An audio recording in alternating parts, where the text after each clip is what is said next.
Farg'ona shahrida noqonuniy qurilish aniqlandi. Farg'ona viloyati hududiy qurilish va uy-joy kommunal xo'jaligi sohasida nazorat qilish inspeksiyasi tomonidan o'tkazilgan monitoring jarayonida Farg'ona shahri Do'stlik mahalla fuqarolar yig'ini Motrudiy ko'chasida joylashgan 40V uyda 7 qavatli turar joy binosining tom qismiga o'z boshimchalik bilan penthouse qurib olinganligi aniqlandi.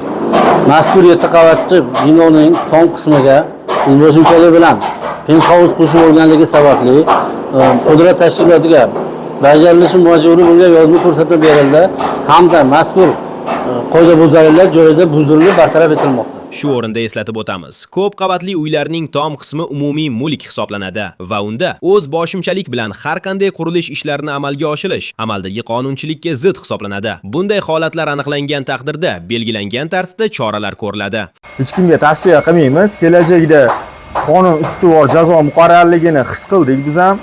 Xudo xolasa bunaqa holatlar takrorlanmaydi. Hech qaysi quruvchiga o'z boshimchalik bilan 7 qavat bo'lsa, 7 qavat qismini qanday bo'lsa o'shanday tomini yopishni tavsiya beramiz. Fuqarolardan qurilish ishlarini amalga oshirishda qonuniylikka qat'iy rioya etishlari, tegishli ruxsatnoma va hujjatlarsiz qurilish olib bormasliklari so'raladi.